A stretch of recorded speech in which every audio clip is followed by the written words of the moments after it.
masih mengalami sukacita, kadang-kadang walaupun di rumah atau di mana, di tempat kita kadang-kadang tidak menyenangkan hidup kita. Tapi saya percaya kita masih punya kekuatan untuk mengalami mujizat dalam Tuhan, karena kita anak-anak orang percaya atau anak-anak raja yang mendapatkan kekuatan dari Tuhan. Nah, sebelum saya untuk menyampaikan firman Tuhan, Tuhan taruh kita untuk dilahirkan itu supaya berguna buat banyak orang. Nah, banyak orang kemudian merasa tidak berguna buat banyak orang karena tidak punya apa-apa mungkin, ya, tidak punya sesuatu mungkin dalam hidup, kemudian merasa tidak berguna. Bahkan kadang-kadang buat dirinya sendiri aja dia merasa tidak berguna. Nah, kalau sampai terhadap hidupnya sendiri merasa tidak berguna, maka putus asa itu akan datang dalam kehidupan setiap orang. Nah, saudara pernah putus asa ya? Putus asa, bimbang, ragu dan semua. Karena apa? Karena memang hidup ini itu terjadi sesuatu dalam hidup kita. Karena kadang-kadang kita tidak punya pegangan atau penopang yang kuat. Nah, satu orang temanku ketika dia berkata begini, Tuhan bilang begini, mau antarkan dia ke satu daerah. Jadi Tuhan mau antarkan dia satu daerah, tapi dia nggak punya apa-apa. Nah, ketika dia nggak punya apa-apa, dia berkata begini, Tuhan bagaimana mungkin? Saya mau berjalan tuh, mau naik kapal, mau naik pesawat, atau untuk datang ke satu daerah. Nah, bayangkan saudara disuruh untuk datang ke satu daerah, tapi dia berkata, Tuhan saya mau apa? Nah, kemudian tiba-tiba dia pergi, ya cukup untuk uang tiket. Ya. Setelah ada di atas kapal, ini Tuhan hanya ingin untuk menangkan satu orang. Saya ulangi. Cara Tuhan itu luar biasa. Untuk memenangkan satu orang, itu biasanya korbannya banyak. Saya ulangi, untuk menangkan satu orang, itu biasanya korbannya luar biasa. Nah, jadi ini orang ketika diperintahkan, dia bilang untuk apa? Saya sudah baik-baik juga kok. Saya sudah nikmati hidup juga, saya sudah diberkati kok Tuhan. Sudahlah cukuplah saya di satu tempat aja cukup. Tapi Tuhan bilang begini, pergi. Waktu dia pergi, dalam perjalanan, tiba-tiba dia mulai menginjil. Mulai bicara tentang bahwa Injil adalah kekuatan Allah. Tuhan itu adalah penyelamat. Dan orang berkumpul. Beberapa orang berkumpul dan kaget. Sudah. Tapi sudah tahu. Di antara sekian orang yang berkumpul. Ini dalam perjalanannya. Di antara sekian orang yang berkumpul. Ada satu orang yang hari itu mau bunuh diri. Nah, ini orang diarahkan ke satu tempat untuk melakukan perjalanan ke tempat itu. Tapi kemudian di tengah-tengah jalan, dia berkata, Tuhan saya mau pergi kemana? Kalau pergi pun biaya secukupnya ini. Nah, tiba-tiba di jalan, ternyata hanya untuk menyelamatkan satu orang yang ingin bunuh diri. Sudah di atas, sudah coba lihat, pekerjaan Tuhan itu luar biasa. Dia akan menolong setiap orang yang melakukan penginjilan. Dan dia akan menolong setiap orang yang akan diinjili. Saya ulangi. Cara Tuhan itu akan bekerja timbal balik. Karena dia akan menolong orang yang melakukan penginjilan. Ini orang mau jalan ke satu tempat, tidak punya tempat. Tiba-tiba orang yang tadi yang hampir bunuh diri. Kemudian yang bunuh diri ini berkata, oh nanti kalau kamu ke tempat itu tinggal aja bersama dengan kami. Gitu. Jadi ini pertolongan Tuhan. Untuk menyelamatkan satu orang, ada korban yang harus dikerjakan. Nah itu sebabnya Tuhan tempatkan saya dan saudara di dunia ini. Supaya menjadi orang percaya, supaya kita berguna buat Tuhan. Amin. Ya, kalau kita sudah berguna buat Tuhan, maka kita akan berguna buat pekerjaan Tuhan. Kalau sudah kita berguna buat pekerjaan Tuhan, kita akan berguna buat orang lain. Kalau kita berguna buat orang lain, kita akan berguna buat orang-orang yang di sekitaran kita. Nah, kalau kita sudah berguna hidup kita ini, maka surga pun akan acungkan jempol buat kita. Ini orang-orang hebat ini yang bekerja. Maka sehari-hari ini coba kembali untuk berpikir tentang sebuah pelayanan. Apa itu pelayanan? Mengapa saya dipanggil untuk melayani? Ada apa Tuhan? Saudara, kalau hari-hari ini dipanggil untuk melayani, lakukan itu. Karena begini, hal yang seperti ini sulit untuk didapatkan. Ya, oke. Kita pagi ini akan bahas di 2 Timotius pasal 1. 2 Timotius 2 pasal yang ke-1, ayat yang ke-1 hingga ayat yang ke-13. 2 Timotius pasal 2 ayat yang ke-1 hingga ayat yang ke-13. Ya. Sudah dapat semua? 2 Timotius pasal 2 ayat 1 hingga ayat yang ke-13. Saudara, kalau kita renungkan ini tentang seorang anak, dia kemudian mendapat sebuah tugas untuk melayani Tuhan. Ini judulnya begini, panggilan untuk ikut menderita. Saudara tidak suka ya, dipanggil untuk ikut menikmati, oke. Tapi kalau dipanggil untuk menderita, kayaknya agak susah tuh. Hamba-hamba Tuhan juga begitu. Kalau dipanggil untuk makan, cepat sekali. Tapi kalau dipanggil untuk penginjilan, nol. Dipanggil untuk berdoa, susah sekali. Tapi coba dipanggil untuk menikmati sesuatu itu cepat sekali. Jadi bukan cuma jemaat-jemaat, hamba-hamba Tuhan, para pendeta dan semua. Ini saya harus viralkan, sampaikan ini. Supaya begini, kita sadar dan bertobat. Nah, kita kadang-kadang menikmati hal-hal yang dunia kita oke, tapi kemudian yang tentang Tuhan kita mulai turun tuh sedikit. Ya. Jadi panggilan untuk ikut menderita. Saya baca ini, panggilan untuk ikut menderita. Kayaknya ini tidak pas buat kita. Karena kalau panggilan, apa panggilan Tuhan? Panggilan untuk ikut menikmati, ya itu oke. Tapi panggilan untuk ikut menderita. Ini kayaknya Timotius juga kan tidak mau gitu. Tapi Paulus bilang kepada Timotius, judulnya adalah panggilan untuk ikut menderita. Karena begini, Timotius itu bergantung keimamatnya atau imannya kepada nenek dan kepada mamanya. Nah, karena inilah yang akan memberikan kekuatan-kekuatan buat Timotius supaya Timotius kuat. Jadi supaya Timotius bisa mendapatkan. Jadi peran oma, peran nenek, peran mama itu penting untuk anak-anak. Jadi peran nenek penting sekali untuk anak-anak supaya anak-anak ini. Paulus menyampaikan ini ke Timotius karena memang Timotius dididik itu kuat. Karena ada siapa di sana? Ada neneknya. Siapa neneknya? Coba. Neneknya siapa itu? Ada neneknya dan juga ada siapa? Ada mamanya, Eunike dan Lois. Itu mereka berdua punya peran penting terhadap Timotius. Jadi kadang-kadang kalau anak tidak jadi sesuatu, wah ini juga dipertanyakan untuk yang di atasnya. Tapi kadang-kadang juga orang bilang sekarang anak-anak pendeta malah parah tuh hidupnya. Anak hamba Tuhan tuh parah hidupnya. Ada orang-orang yang dari bawah yang diangkat. Jadi dia dididik sangat keras dalam pelayanan. Karena didikan yang keras itu, makanya Paulus menganggap ini Timotius oke nih Timotius. Timotius orang yang hebat ini. Tapi dalam pasal Timotius pasal 1 di sana tekanan-tekanan Paulus disampaikan kepada Timotius untuk Timotius terus. Tapi kemudian Timotius punya ketakutan dalam pelayanan. Makanya Paulus ingatkan Timotius bahwa dalam pelayanan nggak perlu takut Timotius. Untuk nyatakan kebenaran itu penting sekali Timotius.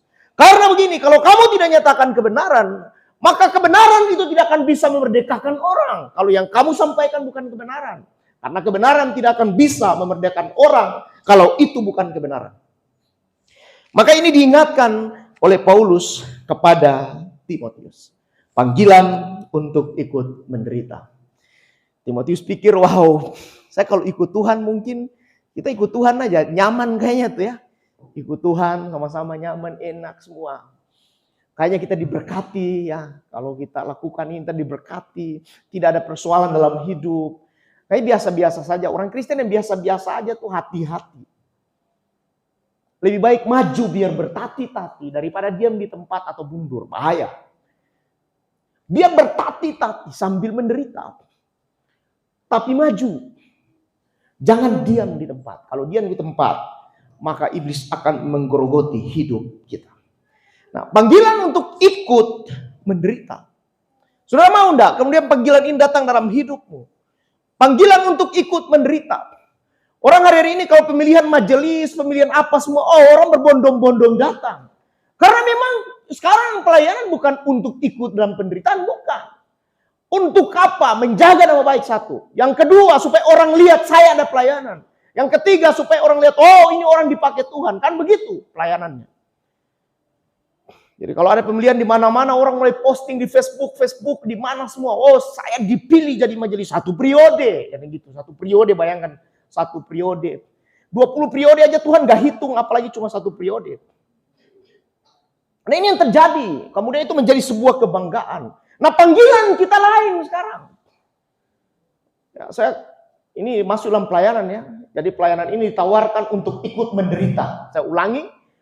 Panggilan nanti untuk kita sama-sama melayani yaitu untuk menderita. Apa yang menderita? Menderita yang pertama waktu kita menderita. Yang kedua, keuangan kita menderita. Untuk apa? Harusnya bukan milik kita tapi jadi milik orang lain. Kalau apalagi harusnya waktu kita buat kita tetapi buat Tuhan menderita lagi. Apalagi kesempatan harusnya kesempatan buat Tuhan tapi kesempatan buat yang lain. Tapi kita kasih kesempatan buat Tuhan itu menderita. Apalagi penderitaan dalam hidup kita, kemudian menjadi sebuah kekuatan buat kita supaya kita mengalami yang disebut dengan berkat-berkat Tuhan dalam hidup kita. Ini panggilan yang bagus nih. Saya panggil Juan, mari kita pelayanan dalam penderitaan. Waduh, itu kayaknya repot itu. Kita sama-sama melayani dalam penderitaan. Apa yang menderita? Kan kita semua untuk kita sebenarnya. Untuk kehidupan kita, untuk pribadi kita. Tapi kemudian kesempatan-kesempatan buat Tuhan mana? Mana waktu buat Tuhan? Mana kesempatan buat Tuhan? Mana uang buat Tuhan? Mana semuanya? Itu pertanyaan-pertanyaan yang bagus buat kita. Sehingga disebut panggilan untuk ikut menderita. Jadi bukan menderita karena menderita yang lain ya. Menderita sakit, penyakit. Oh tidak. Menderita ini adalah apa yang kita punya. Yang harusnya menjadi hak kita. Tetapi kita harus lakukan sesuatu untuk Tuhan. Itu baru disebut menderita yang oke. Kalau sakit penyakit biasa sama kesalahan kita sendiri. Sakit penyakit itu kesalahan kita sendiri kadang-kadang karena ya apa yang kita kerjakan. Tuh. Tetapi menderita yang kita kerjakan karena memang ada tujuan yang harus kita penuhi. Apa itu? Panggilan pelayanan Tuhan dipenuhi dalam hidup kita. Ya, bahasa Paulus kepada Timotius yang pertama, pasal 2 atau 2 Timotius dia sampaikan begini. Dari Paulus, Rasul Kristus Yesus oleh kehendak Allah untuk memberitakan janji tentang hidup dalam Kristus Yesus. Kepada Timotius, anakku yang kukasihi, kasih karunia, rahmat dan damai sejahtera dari Allah Bapa dan Kristus Yesus Tuhan menyertai kamu. Ini bahasa ini dulu dikeluarkan bahwa Tuhan Yesus menyertai kamu. Kemudian pasal yang ayat yang ke-6 dia berkata, karena itulah kuperingatkan engkau untuk mengobarkan karunia Allah yang ada padamu oleh penumpangan tanganku atasmu. Pasal ayat 7, sebab Allah memberikan kepada kita bukan roh ketakutan, melainkan roh yang membangkitkan kekuatan, kasih dan ketertiban. Dia buka dulu dengan ini. Anakku Timotius, kasih karunia, rahmat bukan paramat. Rahmat menyertai engkau. Ya. Kemudian dia sampaikan ayat yang berikutnya begini. Bahwa sesungguhnya aku peringatkan kamu. Kamu tuh jangan takut. Dengan apapun yang kamu beritakan. Kamu tuh jangan takut untuk berkorban. Kamu tuh jangan takut untuk melakukan banyak hal dalam kehidupan. Kamu jangan takut dalam pelayanan. Kamu jangan takut untuk menegur. Kamu jangan takut semuanya. Kalau ada yang salah, bicara Timotius. Aku ini adalah penjara yang sudah meneteskan darah karena Kristus Tuhan. Dan kamu jangan malu karena aku sudah di penjara. Bayangkan. Ini mentornya lagi di penjara. Tapi Timotiusnya lagi beritakan Injil. Kira-kira gimana tuh? Mentornya dalam penjara, yang dimentoring lagi beritakan Injil. Dia nggak punya pengharapan sebenarnya. Lo itu yang dimentoring dalam penjara, bayangkan. Bagaimana dengan saya ini yang memberitakan Injil? Nanti nasib saya sama dengan dia lagi itu. Maka dia mulai punya ketakutan. Dia mulai punya roh ketakutan. Makanya Paulus kembali ingatkan untuk engkau kuat dalam kasih dan ketertiban. Saya beritahu saudara, ketika Kristus datang dan murid-murid semua menderita. Semuanya menderita. Mati dalam keadaan yang tidak layak untuk kematian. Kita hari-hari ini apa? Kita tidak punya apa-apa. Kita itu hanya beritahu, seperti saya hari ini hanya beritahu firman Tuhan. Tidak ada penderitaannya. Kalau penderitaan gak makan satu hari itu biasa. Tapi penderitaan sampai dalam jiwa. Nah, itu yang luar biasa. Kita kan belum ada tekanan-tekanan yang menekan kita sampai meneteskan darah, kan belum. Hanya yang kita korbankan apa? Waktu kita. Yang kita korbankan apa? Kesempatan kita. Yang kita korbankan apa? Uang kita. Yang kita korbankan harta kita. Yang kita korbankan apa? Mungkin acara kita yang kita korbankan untuk Tuhan. Itu kan yang kita korbankan dan menjadi penderitaan buat kita. Karena daging berkata begitu, jangan.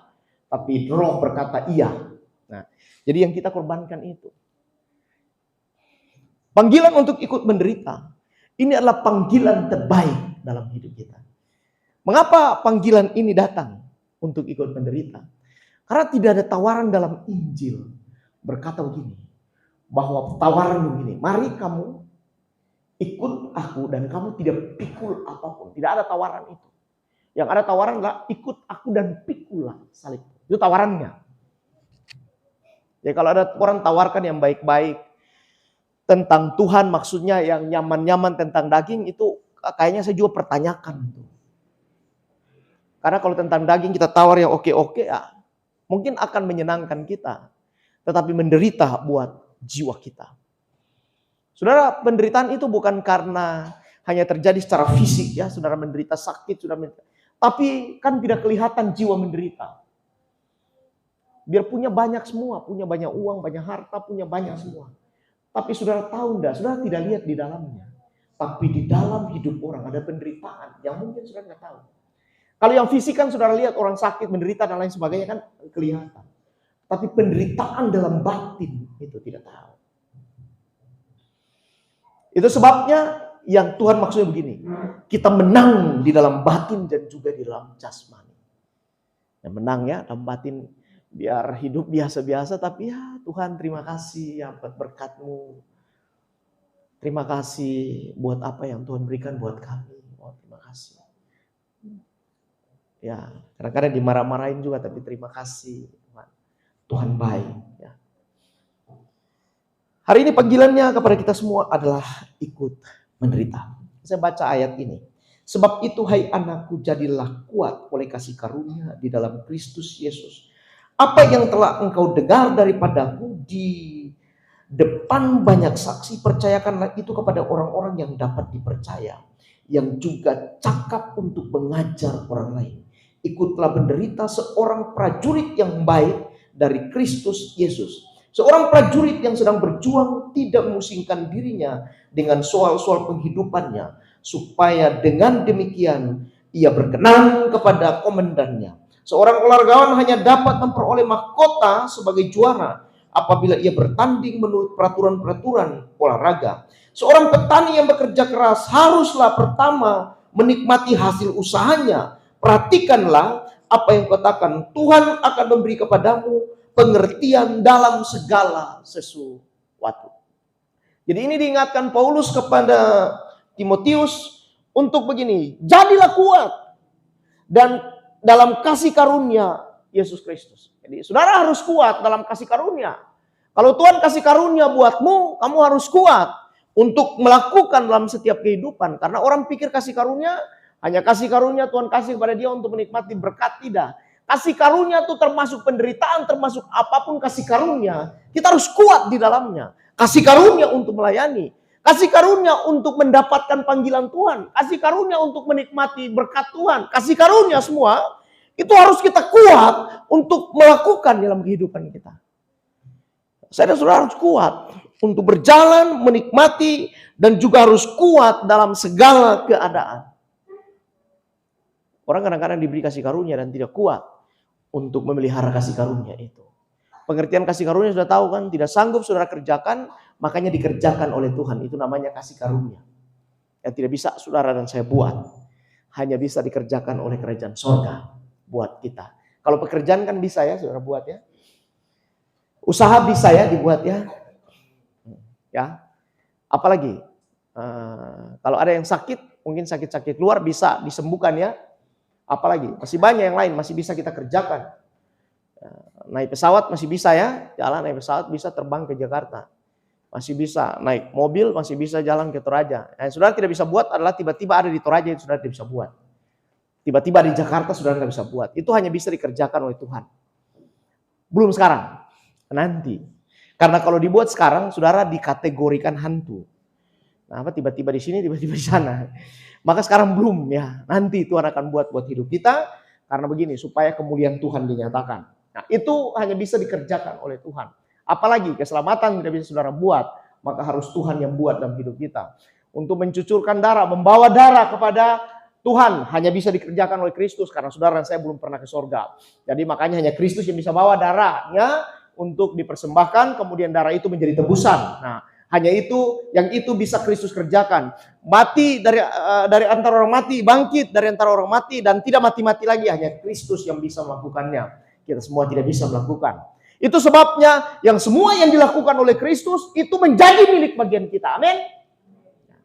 Kita dibangkitkan dari antara orang mati, Alkitab catat. Maka kamu yang mati sekarang itu akan dikubur bersama Kristus, kemudian bangkit. Dan kamu menjadi manusia-manusia baru dalam kehidupanmu. Sehingga engkau akan melakukan semua pekerjaan yang Kristus lakukan. Nah, Timotius ini punya latar belakang orang tua yang bagus. Punya latar belakang nenek yang bagus. Sehingga Timotius menjadi seorang didikan dan tercatat dalam Alkitab. Dia punya kekuatan yang oke. Sehingga dalam surat-surat disampaikan Paulus kepada Timotius, Timotius engkau harus kuat dalam segala keadaan. Bahwa firman Tuhan itu bermanfaat untuk banyak hal Timotius. Kamu harus ajarkan itu kepada setiap orang. Firman Tuhan itu adalah untuk menegur. Firman Tuhan adalah untuk menyatakan kesalahan. Kamu harus bicara itu Timotius. Dan apa Timotius sanggup? Kalau mentornya lagi di penjara. Nah itu sebabnya karena ketidaksanggupannya. Maka diingatkan lagi. Ingat Timotius. Rohmu adalah roh keberanian. Bukan roh ketakutan. Kalau ada roh ketakutan dalam hidupmu. Berarti itu bukan dari Tuhan. Sebabnya hari ini. Mari saudara-saudara. Kita yang akan melayani Tuhan ke depan. Saudara yang ditugaskan untuk melayani Tuhan. Pegang itu. Walaupun hanya sekecil-kecilnya. Tapi pegang itu. Selama masih ada kesempatan untuk melayani. Pegang itu saudara. Karena kesempatan-kesempatan untuk melayani Tuhan. Itu mungkin satu kali Tuhan kasih. Kalau Tuhan kasih yang kedua, itu adalah kasih karunia buat kita. Tapi saya bersyukur ketika saya dipanggil pelayanan. Kadang-kadang saya pikir pelayanan gak terlalu bermanfaat kok. Makanya pikir dunia lebih bermanfaat. Ambil jalan lain lagi. Ambil tindakan yang lain lagi. Oh kayaknya kalau ikut pelayanan, apa yang didapat dari pelayanan? Saudara ya, alami ya. Apa yang didapat dari pelayanan kira-kira? Yang ada adalah kerugian. Kenapa? Itu menurut daging kita. Tapi menurut roh kita yang adalah keuntungan. Rasul Paulus sebelum ikut dalam terjun pelayanan, semua yang dunia dia anggap untung. Tapi setelah dia masuk dalam pelayanan, semua yang untung buat dunia itu dianggap rugi. Saudara, kalau hari ini kita masih anggap untung yang dunia dan pelayanan kita anggap rugi, nah itu berarti kita masih ada disebut manusia lama. Saya ulangi, kalau pelayanan kita masih merasa rugi dan yang dunia kita merasa untung, antara dua pilihan yang kita kerjakan, dunia dianggap untung dan Tuhan dianggap rugi, maka kita masih orang dunia yang disebut manusia lama. Walaupun kita tidak tahu apa-apa. Tapi kalau pikiran kita begitu, maka berarti kita masih orang dunia. Karena Rasul Paulus bilang, aku ini dulu yang kukerjakan, aku anggap semua untung buatku. Tapi setelah aku hidup dalam Kristus, bayangkan orang dalam penjara, harusnya itu rugi. Dia berkata begini ke Tuhan, Tuhan ternyata dulu saya tidak ikut pelayanan, saya tidak di penjara. Waktu saya tidak ikut pelayanan, waktuku banyak buat Engkau.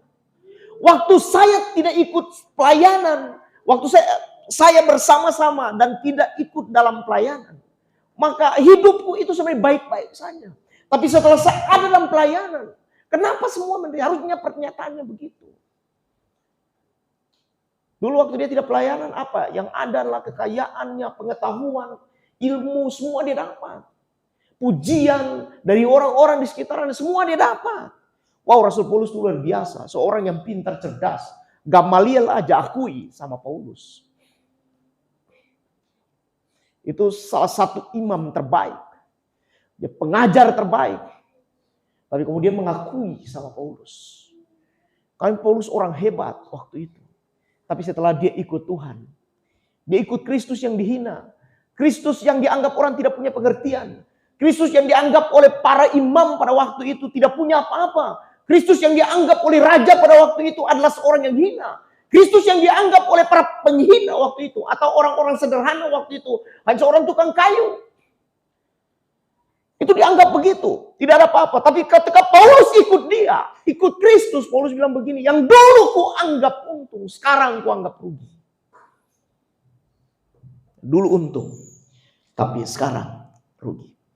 Itulah yang dia beritahu kepada Timotius. Timotius, lihat aku ini. Aku ini dulu adalah seorang yang benar-benar kuasai kitab. Dan dipuji banyak orang. Tetapi sekarang ku anggap rugi. Itu sebabnya ku beritahukan kepadamu dan ku peringatkan kamu. Roh yang ada padamu harus roh keberanian. Untuk memberitakan Injil Kerajaan Sorga.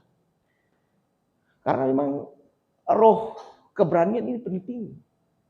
Kita sudah mulai takut ya. Untuk beritakan Injil Kerajaan Sorga. Saya lihat ada beberapa teman tiba-tiba duduk dengan orang-orang seberang. Dengan siapa saya duduk dan mereka beritahu. Kamu harus kenal Kristus Tuhan dalam hidupmu. Supaya kamu diberkati oleh dia. Itu pemberitahuan terus. Kalau kita sekarang ini kan, pusing amat dan pelayanan. Pelayanan tuh di gereja minggu aja selesai itu. Ibadah sudah, yang penting sudah pelayanan. Ada pertanggungjawaban. Alkitab catat begini, firman akan menghakimi kita. Setelah firman berkati hidup kita, dia akan hakimi kita. Berdasarkan apa yang kita kerjakan. Dia akan tanya apa yang sudah kamu kerjakan. Apa yang sudah kamu lakukan.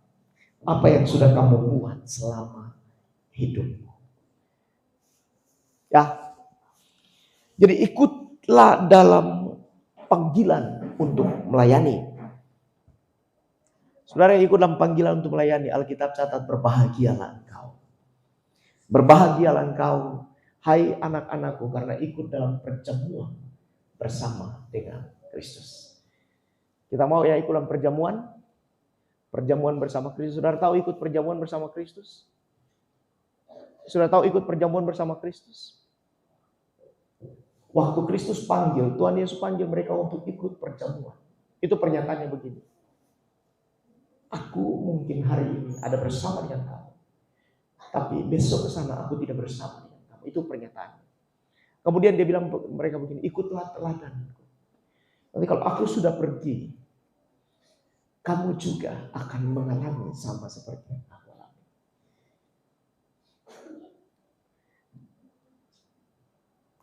Dalam percakapan malam itu percakapan yang sangat menyedihkan.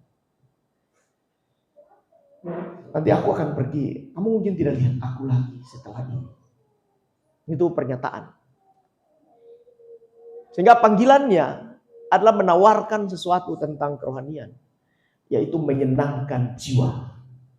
Bukan menyenangkan tubuh. Dan dia mau hancurkan semua kesenangan-kesenangan dunia. Supaya kekuatan Tuhan itu terjadi dalam hidup kita. Dalam perjamuan malam. Itu yang Tuhan sampaikan. Aku malam ini bersama dengan kau. Besok lusa mungkin aku tidak bersama-sama lagi dengan kamu. Itu sebabnya kamu harus ikut dalam pelayanan yang aku kerjakan saat ini. Dan saudara-saudara, coba kita lebih dalam lagi dengan Tuhan. Masuk lebih dalam lagi. Saya hari-hari ini bersyukur ya, karena untuk pelayanan penginjilan itu mulai dipercayakan untuk Sulawesi dan semua. Kita akan kerjakan pelayanan banyak sekali. Pelayanan penginjilan, pelayanan semua. Saya berharap semua terlibat di dalamnya. Untuk pelayanan penginjilan, baik hanya sebagai relawan, pendoa, hanya berdoa buat orang. Saya ulangi, coba berdoa buat orang-orang yang saudara anggap mereka belum kenal Tuhan, dan berdoa, sebutkan namanya saja. Satu orang, sebutkan namanya, kemudian doakan buat mereka. Siapa tahu satu kali waktu dan mereka bisa berubah dalam hidup mereka. Dan saudara juga akan senang ketika melihat orang berubah. Karena begini, seorang petani atau seseorang itu pasti akan menuai hasilnya. Yang saudara dan saya kalau sudah berdoa pasti akan menuai hasilnya. Akan menuai hasilnya. Yang berdoa itu secara roh, itu akan terkoneksi dan Tuhan tahu. Siapa yang mendoakan siapa? Siapa yang tidak berdoa kepada siapa? Tuhan tahu. Jadi ketika dalam sebutan-sebutan doa itu roh bekerja. Roh bekerja luar biasa. Saya dikasih kesaksian oleh seorang teman. Ini dulu dia didik orang ini luar biasa kerasnya, dan orang ini dia anggap tidak lagi untuk nanti menolong mereka. Karena sangat keras didikannya. Orang ini bisa sampai pergi dan menyatakan untuk itu. Karena memang itu didikan yang keras. Tapi hatinya tulus untuk mendidik. Dan dia selalu berdoa buat orang ini. Saudara tahu, ini orang sudah ada, sudah jalan dan sudah agak tua. Tiba-tiba orang yang tinggal pernah dengan dia dulu. Dia nggak tahu itu. Dia doakan tiap waktu. Dan tiba-tiba dia telepon begini. Nanti datangnya. Dia kaget itu. Wah, kok orang bisa ingat saya? Saya dulu didik dia keras sekali. Kenapa dia ingat saya? Karena dia punya hati berdoa yang sungguh-sungguh. Secara fisik orang lihat dan menilai, oh itu orang ngaco sekali hidupnya, mendidik begini dan begitu, itu kacau. Tapi dalam roh Tuhan yang menilai. Sehingga waktu dia sudah jadi salah satu kontraktor terbaik, kembali telepon. Datang saja, sudah kusiapkan rumah buat ibu. Sudah kusiapkan semuanya. Datang saja. Aku sudah siapkan semua. Apa yang dibutuhkan sudah kusiapkan semua. Saudara, hari ini mungkin perkataan-perkataan yang baik masuk kepada setiap orang. Dan secara jiwa atau secara kehidupan jasmani saudara anggap senang. Tapi belum tentu di satu kali waktu saudara akan ingat. Tapi biasa perkataan-perkataan yang membuat orang tersakiti. Perkataan-perkataan yang membuat orang itu kemudian tersakiti tapi ada perubahan dalam hidupnya. Itu akan melahirkan benih, akan tumbuh di satu kali waktu. Saya ketika dulu sekolah, itu mulai dari 1 bulan. Mulai dari minggu pertama sampai minggu pertama. Mulai hari pertama Senin sampai Minggu. Hanya hari Minggu makan nasi. Hari Senin sampai Sabtu itu makan bubur. Tiap hari. Kalau tidak bubur pasti pisang. Pisang santan lagi. Ikannya hanya dibeli. Kemudian hanya ditaruh. Itu bubur aja. Harus diporsi. Diporsi. Saudara tahu makan bubur kalau diporsi tidak kenyang itu.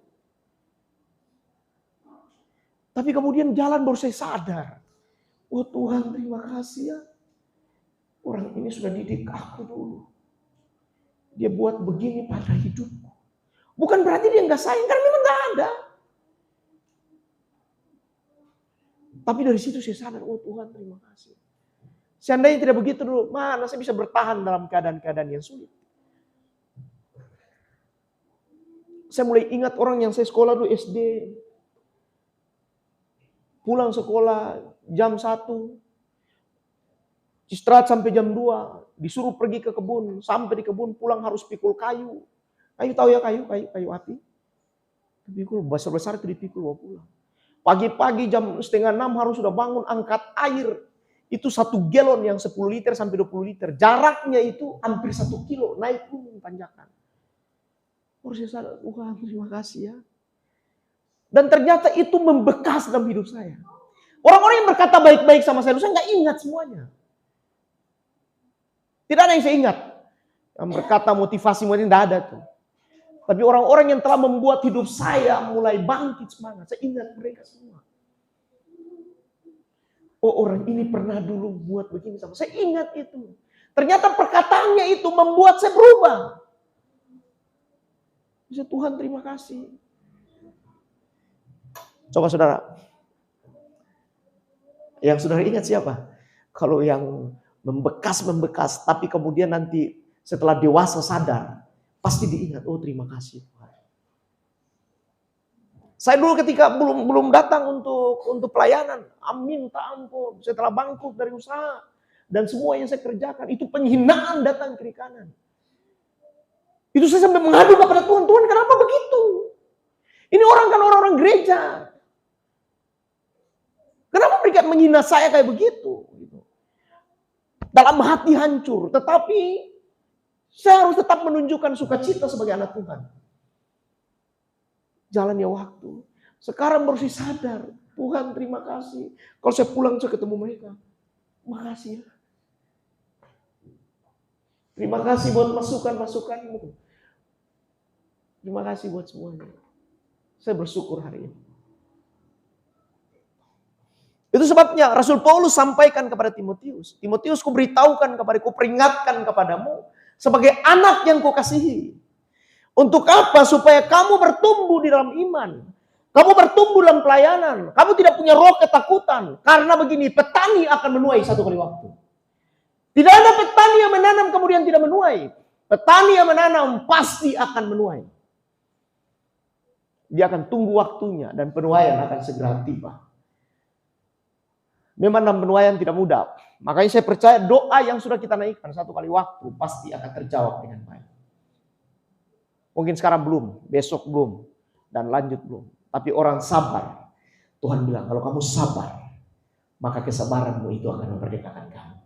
Amin. Coba maju terus dalam pelayanan.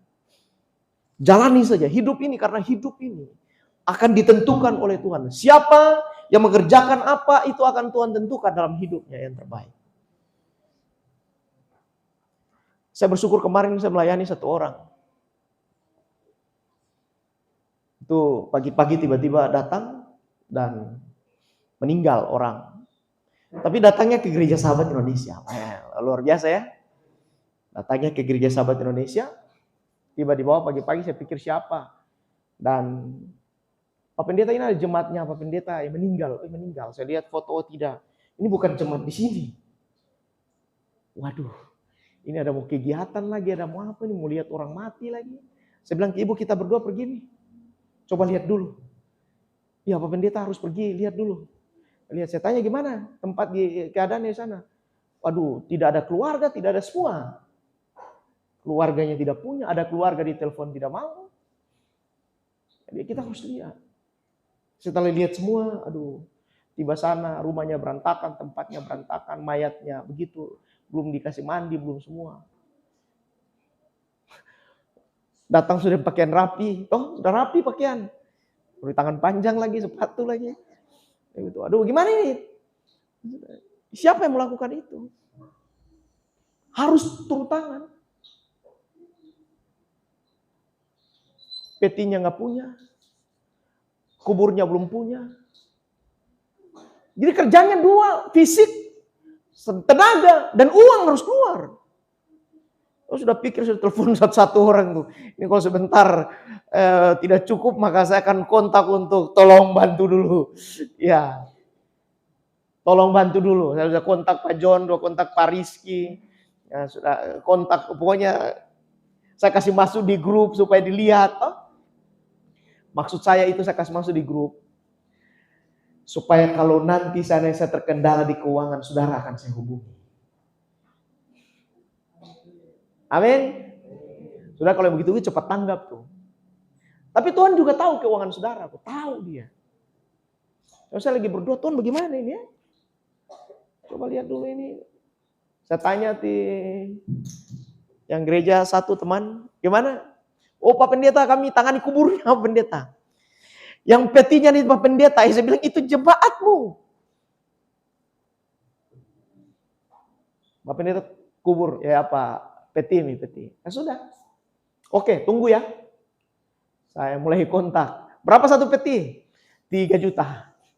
Yang paling murah. Saudara, bukan berarti yang paling murah karena kita mau kasih yang murahan, tidak ya. Karena memang begitu, kita keuangannya nggak cukup. Yang paling murah, berapa? Tidak ada yang paling murah, paling rendah itu. 3 juta. Tapi tahu nggak saudara? Pas lagi ngurus ke sana kemari, orang bilang, Pak Pendeta pesan aja, nanti kami mau tambah. Oh iya, oke. Saya pesan nih. Peti datang. Datang aja begitu, saya telepon dulu teman. Bagaimana ini? Ini orang yang meninggal, orang susah, kasihan, tidak ada apa-apa. Jadi dia bilang begini, Pak Pendeta itu sumbangan gratis. Gratis. Saya bilang ke keluarga, itu sumbangan gratis. Dan Tuhan menyiapkan semuanya. Setelah itu bahasanya terakhir begini, bilang saja itu dari Gereja Sahabat Indonesia. Nah, itu Tuhan itu dahsyat. Jadi ketika saya mulai berjalan, saya pikir apa yang harus saya kerjakan, apa yang harus saya buat. Nah sampai di sana apa itu dalam perjalanan saya dan Pak Geri di jalan tuh pikir-pikir apa yang harus kerjakan ini. Kalau ke sana belum ada ini semua, keadaannya seperti apa kita belum tahu. Tapi saya tiba, kalau saya lihat mayatnya, kasih mandi mayat, selesai kasih mandi. Kalau tidak ada yang tangani, bawa ke gereja. Nanti kami urus di gereja. Kalau tidak ada yang menangani, kami urus di gereja. Saudara mau yang begitu ya? Masih pikir, waduh, orang mati di gereja ini kita harus datang lagi. Saudara yang begitu-begitu, kalau kita layani, maka Tuhan juga senang dengan hidup kita. Dan akhirnya sampai sore bisa terkubur dengan baik. Saya lihat Tuhan terima kasih. Saya langsung sampaikan mereka berkata begini, saya baru mau pulang, baru mau jalan, minta nomor telepon. Apa di WA saya? Pak Pendeta terima kasih, tolong kirim nomor rekeningnya. Ini orang di seberang. Saya sampaikan ke dia apa? Saya sudah melayani orang ini. Itu sukacitaku sudah ada. Dan saya pulang dengan penuh sukacita. Tuhan terima kasih. Saya bisa melayani orang ini. Tuhan bisa bawa saya untuk melayani dia. Saya berterima kasih kepada Tuhan. Ada kesempatan yang baik yang Tuhan berikan untuk pelayanan. Nah itu bersyukurnya luar biasa. Ini sudah mau pergi penguburan juga hujan. Hujan turun. Tuhan jangan dulu ada hujan. Pindah dulu hujannya. Itu pelayanan. Pelayanan butuh pengorbanan. Tidak perlu takut semuanya. Tapi kita bilang gak usah lah bicara itu mereka semua orang. Tidak, kita harus bicara untuk pelayanan. Karena saya percaya ketika ada keberanian kita untuk beritakan Injil Kerajaan Surga, ada kemenangan terjadi dalam kehidupan. Amin. Ya, jangan takut, jangan bimbang. Kalau ada panggilan untuk ikut menderita di dalamnya. Karena penderitaan bukan penderitaan dengan fisik yang saudara dan saya rasakan. Setiap pelayanan ada konsekuensinya. Tidak bisa hanya kita berkata, oh ya asal kita pelayanan, enggak. Ada waktu yang harus dikorbankan. Ada materi yang harus dikorbankan, ada semua yang harus dikorbankan. Tapi percaya Tuhan bilang begini, aku akan menggantikan semua itu. Wow. Tuhan ganti semua. Saya pikir-pikir juga acara untuk seminar KKR setiap bulan itu, kita lakukan setiap bulan. Itu butuh biaya saudara. Tapi enggak. Buat saya kita jalan saja. Biaya Tuhan yang siapkan. Dan kita harus komitmen ke depan untuk orang-orang. Pelayanan-pelayanan semua. Orang yang butuh kita berikan. Saya juga pikir-pikir ke depan siapa yang membutuhkan kita berbagi dengan mereka. Coba kita mulai buka hati kita. Untuk menerima saluran berkat dari atas. Kemudian menyalurkan saluran berkat itu buat banyak orang. Turun dan menyalurkan. Saya percaya itu. Kalau sudah tersalur, maka semuanya akan merasa lega dalam kehidupan. Ikutlah dalam panggilan pelayanan. Pasti akan menerima upah yang Tuhan berikan buat hidup kita. Pengalaman-pengalaman hidup ke depan ini, situasi-situasi keadaan itu sangat rumit buat kita. Tapi saya percaya, Gereja Sahabat Indonesia, kita semua yang ada di tempat ini, akan memiliki sebuah komitmen yang kuat. Jadi bukan untuk melayani diri kita sendiri, tapi untuk melayani banyak orang. Saudara yang hari ini Tuhan percayakan apapun, ambil itu, pegang itu. Semua kita yang sudah nanti ambil dalam pelayanan, baik pengkhotbah, kemudian yang menangani apa saja dalam bidang-bidangnya masing-masing. Tolong kerjakan semua. Bukan kerjakan buat manusia, tapi kita mengerjakannya untuk Tuhan. Kalau sudah kerjakan untuk manusia, sudah akan kecewa berkali-kali lipat. Tapi kalau sudah kerjakan untuk Tuhan, maka sudah akan menerima berkat dari Tuhan. Amin. Mari kita sama-sama untuk melihat ini ke depan. Saudara, saya juga berpikir kenapa kita ditaruh di gereja-gereja yang kecil ya. Saudara pernah berpikir enggak? Coba, pernah pikirkan itu? Bukankah ada gereja besar yang harus saya datangi di sana? Saya tinggal duduk manis, diam dulu, tenang, diam pulang, kan selesai. Bukankah ada pelayanan-pelayanan besar yang harus kita layani? Orang tinggal panggil kita, kemudian duduk bersama, kemudian menawarkan dirilah atau apapun. Oh, mari saya ikut pelayanan bersama-sama denganmu. Kan itu enak. Tapi yang masalahnya menderita jiwa. Secara fisik saya juga berkata begini, saya mau bergabung aja dengan siapa yang. Tetapi jiwa menderita. Tuhan wanti-wanti, ingat. 1-2 orang kamu harus tetap menjalani. Tapi ini menderita. Sudah pernah tahu enggak? Kenapa kita harus berkumpul di tempat ini? Karena ada sebuah pelayanan yang besar yang Tuhan percayakan kita. Kapan waktunya? Nggak tahu. Sampai kapan? Tuhan bilang nggak perlu kamu tahu waktunya. Kamu ikut saja aku. Kerjakan semua yang terbaik yang kamu kerjakan. Amin. Bukankah kalau di tempat-tempat pelayanan kita duduk diam tenang pulang, kemudian tidak usah pikirkan apa-apa, nggak usah. Saudara mau kemana ada, saudara mau buat apa ada, gampang. Tapi hari ini kalau Tuhan kerjakan suatu buat hidup kita, berarti ada tanggung jawab yang Tuhan berikan buat kita. Karena Tuhan tahu kualitas dan kemampuan kehidupan kita. Saya dari dulu juga saya bilang, kenapa dia harus di sini? Duduk pelayanan, pulang pelayanan, minggu pelayanan. Habis pelayanan, begitu-begitu. Tapi tolong sabar menanti dengan tekun apa yang dipercayakan kepadamu. Saya percaya dengan kita semua tim pelayanan yang ada, kita akan bangun pelayanan ke depan sambil berdoa. Dan juga akan saya buat fellowship tiap bulan untuk khusus doa Yalki. Tim penginjilan untuk bersama di tempat ini. Agar penginjilan misi ke depan menjadi luar biasa. Nah, mari kita semua dalam rangka ini ke depan kita akan bicarakan hidup kita, pelayanan kita, dan juga pelayanan kita dengan Tuhan. Agar semua berjalan dengan baik. Saya masih punya keyakinan yang besar. Bahwa kalau Tuhan percayakan kita, Tuhan akan bertanggung jawab atas segala sesuatu yang kita kerjakan. Hiduplah bersama dengan Kristus dalam apa yang sudah Tuhan panggil kepada hidupmu. Kalau panggilan pelayanan sekecil apapun layani Tuhan. Layanilah itu dengan segenap hatimu, dengan segenap jiwamu, dan dengan segenap akal budimu. Lakukan semuanya untuk Tuhan dan jangan pernah berpikir untuk melakukan buat manusia. Karena saudara berpikir buat manusia, saudara yang tahu konsekuensi apa yang akan diterima dalam pikiran. Lakukan semua buat Tuhan di dalam segala pelayanan, dalam segala pekerjaan. Semua kita di tempat ini sebentar akan berdoa. Saya harap saudara maju ke depan yang ada untuk kita berdoa untuk nanti pelayanan-pelayanan ini ke depan.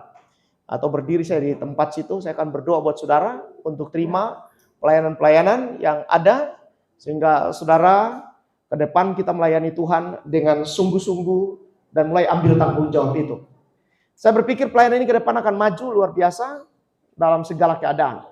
Kita akan berdoa terus karena Alkitab catat, apa yang kamu doakan, kamu akan menerima. Jadi kalau hari ini kita doakan tentang pelayanan itu akan kita terima di hadapan Tuhan. Penuhi panggilan pelayananmu, ikut menderita bersama Kristus.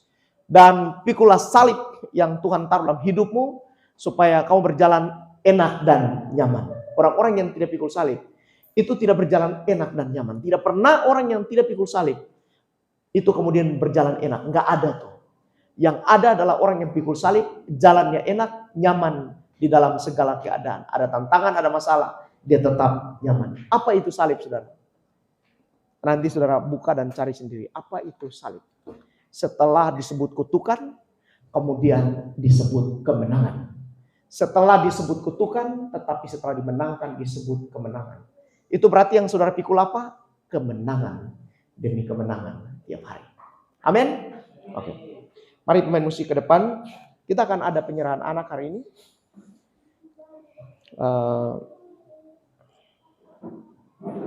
Siapa namanya dicatat?